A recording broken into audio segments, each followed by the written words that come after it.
اللہم صلی علی محمد وعلی محمد۔ معزز سامعین، آج یوم الشک کا روزہ، یعنی کہ جس دن کے متعلق انسان کو یہ معلوم نہیں ہو کہ شعبان المعظم کا یہ آخری دن ہے یا رمضان کا پہلا دن، تو اس دن کا روزہ رکھنا واجب ہے یا نہیں، آج اس کے اوپر تفصیلی بات کریں گے۔ بسم اللہ الرحمن الرحیم۔ وہ دن جس کے بارے میں شک ہو اور معلوم نہ ہو کہ شعبان المعظم کا یہ آخری دن ہے یا رمضان المبارک کا پہلا دن، اس دن روزہ رکھنا واجب ہے یا نہیں؟ اگر رکھ دے تو کس نیت سے رکھنا چاہیے؟ رمضان المبارک کے روزے کی نیت سے یا کسی اور نیت سے؟ اس دن روزہ رکھنا واجب نہیں ہے، لیکن اگر کوئی رکھنا چاہے تو رمضان المبارک کے روزے کی نیت سے نہیں رکھ سکتا، ورنہ روزہ باطل ہوگا۔ اگرچہ بعد میں معلوم ہو جائے کہ یکم رمضان تھا اور بعد میں قضا واجب ہوگا، لہٰذا اس طرح روزے کی نیت کریں۔ مستجب روزہ کی نیت کرنی ہے۔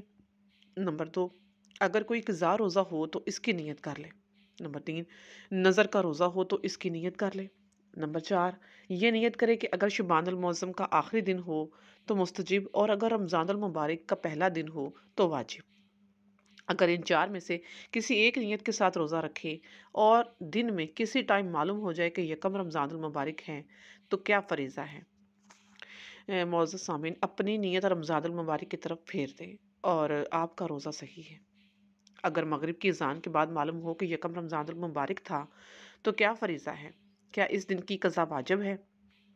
آپ کا روزہ صحیح ہے، یہی رمضان المبارک کا روزہ شمار ہوگا اور قضا واجب نہیں ہے۔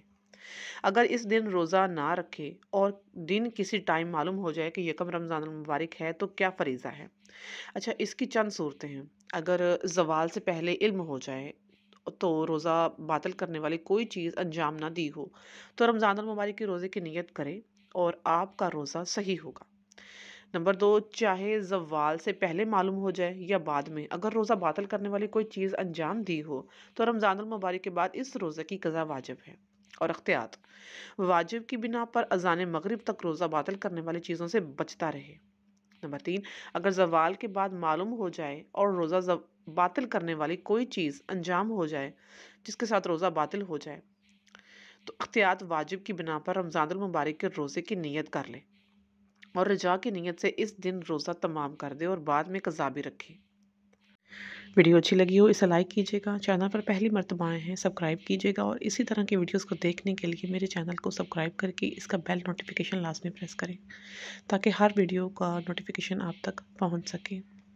مجھے دعا میں یاد رکھیے گا۔ اللہم صلی علی محمد وعلی محمد۔ ماہ رمضان المبارک کی میری طرف سے آپ سب لوگوں کو بہت بہت مبارک، رمضان کا چاند مبارک، رمضان المبارک۔ اللہ تبارک تعالیٰ سے دعا ہے کہ اللہ پاک ماہ رمضان میں ہم سب کے صغیرہ و کبیرہ گناہ معاف کر کے ہم سب پر اپنی رحمت اور نظر فرمائے۔ آمین ثم آمین۔